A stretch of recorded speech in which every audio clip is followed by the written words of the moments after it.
George, you write here, the New York Trump case is kind of perfect. Now, you wrote this before this verdict dropped.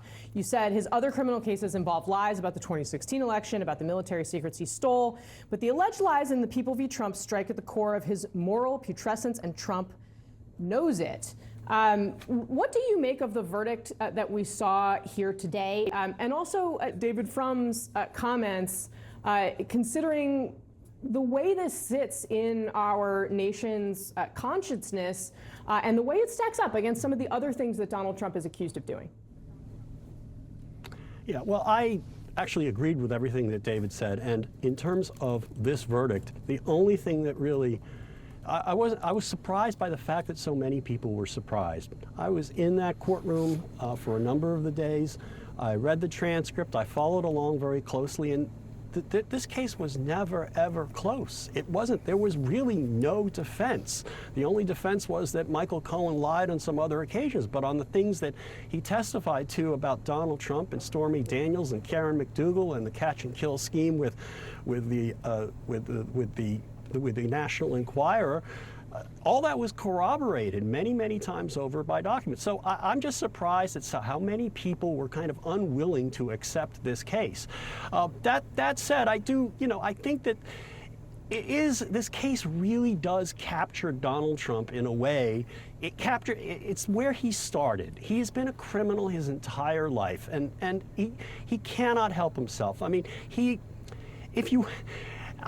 go out there and you see his son and him all claiming that they are the victims of some mastermind scheme by President Biden. I mean, it's just silly and ridiculous, and Marco Rubio should be ashamed. I mean, if you don't want to be found guilty of falsifying business records as a felony, don't sleep with the porn star. Don't lie about it. Don't pay her off. Don't cover up the payoff. Don't cover off the payoff in the middle of a presidential campaign where you're making an illegal contribution, and don't gross the guy up for taxes who used as the front man. If you don't want to be held liable for rape like Donald Trump has, don't grab the woman's genitalia. If you don't want to be held liable for defaming the woman that you raped, don't keep lying about what you did and calling her a nut job. If you don't want to be indicted for overthrowing the Constitution, don't start a self-coup. If you don't want to be indicted for stealing classified documents and obstructing justice, don't take the classified documents. When the government asks for it back, give them back. If the FBI serves you with a search warrant, don't hide the documents, and don't lie about it, and don't have your lawyers lie about it. This isn't that hard. Donald Trump is not the victim here. Donald Trump does all of these things to himself. And I agree with David. I mean, once upon a time, the Republican Party was the party not just of anti-hippies, but of personal responsibility and of law and order. What party? Where is that party? Here, no one's willing to hold, in the Republican Party, is willing to hold Donald Trump to account for his crimes that aren't really even in dispute. And no one is willing to call him out. Instead, he's going to get the nomination. That's just insane, and it just shows the degree of moral rot we have on the conservative side of politics today. Scott Jennings, I think this is for you. Where is that party? Well, I disagree with a number of things George said, of course. I mean, he's talking about these obvious crimes that were committed. I mean, he's talking about the obvious crimes that were supposedly committed, but that's the core of what a lot of decidedly non-MAGA Republicans are mad about, is that there is no underlying crime. I looked at the statement from Maine Senator Susan Collins, who I think encapsulated it perfectly. She said this was a partisan prosecutor who promised to get Trump. Nonsense. And that's what he did. Not promise to go after the law, but he promised to go after Donald Trump. And so the issue is here, what is the crime? He's never been indicted for or convicted of the campaign finance theory at the core of this case. And so Republicans are wondering today, what do you have to do to build a defense against something you've never been convicted of in the first place? I'll tell you, the mood in the party, if you're sort of looking for a generalized attitude, reminds me a little bit about the Kavanaugh period. You go back to the Brett Kavanaugh hearings, 2018. I remember that period being the MAGA people were mad, the non-MAGA, the anti-Trump, the pro-Trump. Every wing of the party was vibratingly angry about what was being done to Kavanaugh. I feel and sense that the same thing is happening today, which is why I think you're probably going to see this backfire politically on the Democrats, and they're going to regret it.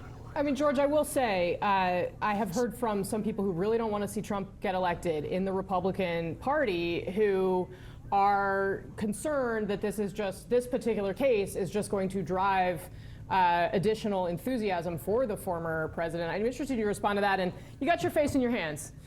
What do you got to say to Scott? I have to say, I mean, look, Scott's lying, and that's the problem with the Republican Party. It is continually addicted to lies. Wait a minute. What am I lying You're about? Lying. You're lying, Scott. You're lying about the law. You're lying about what the jury was charged to find. They don't have to find an underlying crime. They had to find the intent to cover up an underlying crime. And the underlying crime was pretty obvious. What was the crime? You ran for public office, Scott. You ran for public office, Scott. You know you can't take money from somebody and reimburse them if it's a campaign expense. You know that damn well. And okay, fine. Well, you're close enough. You're involved in politics to know that. Okay, so that's the problem with the Republican Party, is that they are suffused with lies. I don't know why this network is paying Scott to say those lies. Whoa, on his okay. morning show. Let's not go there, ridiculous. George. Please, let's not go there. No, okay? we should go there. Scott is our colleague, and we're going to treat him respectfully as such. Continue. Well, he shouldn't lie. Here's my question: If it is an obvious crime, why did the Department of Justice and the Federal Election Commission take a pass on it? Well, the Federal They Election should have Commission- prosecuted the it. Federal It should have been Election Commission- prosecuted on January 21, 2021. Let's let okay, David that's jump what. in. That, We all know this the is the federal thing election- about Donald I mean, Trump. he's Is never Donald been- he's Trump. never been Donald indicted for Trump this. has been let off. He should have been indicted for it. And the fact of the matter All right, is, hold Donald on, Trump hold on. isn't But being he wasn't. treated specially. George But he and wasn't. Scott, hold on, please. David, jump It in. We all doesn't- know the that's Federal fine. Election Commission is a broken and paralyzed institution. It requires a majority. It's got equal numbers of Republicans and Democrats. It requires a majority to act, and it's not acted on anything for a decade because it is broken. And one of the reasons that things are ending up in the criminal justice system is because the internal political system has been sabotaged by the people who then complain that the criminal justice system is the wrong remedy. You know, I want to pick up something else Scott said.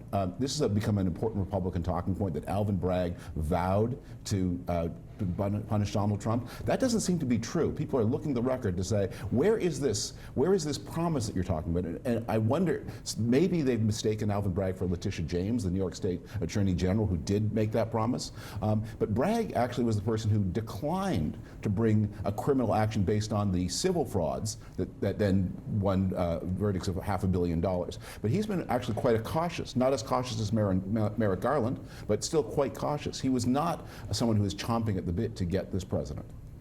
Scott? I disagree. I think it's obvious that he wanted to get the president, and I think it's obvious that he did it. I mean, these Democrats in New York, I mean, if you ask the average Republican, have been desperate to get Trump from the beginning, and they finally did it. And I'm not a lawyer, but the political impact of this, I am an expert on, and I'm telling you right now, this has done more to unify the Republican Party behind Trump than anything else you could have possibly done. I've heard people on TV last night say, now they got to throw him in jail. We got to throw him in jail. My advice would be, go right ahead. Ask for the maximum jail time. Go right ahead, because I would love to see you If being a convicted deal with the felon, consequences of that request. If being a convicted felon were good for you politically, we would not have had to wait for 230 years of the life of this republic for people to run for office as convicted felons. Historically, everyone has agreed that it's a bad thing to be a convicted felon. He didn't run for office as a convicted felon. He was convicted after he started running. Well, and he a lot of is Republicans today. looking at that. He is now. Today a convicted It's felon. not too late for the Republican convention to swap him out and find someone who's not a convicted felon. You know, Well, technically it is before the convention. After the convention, we might actually see something else.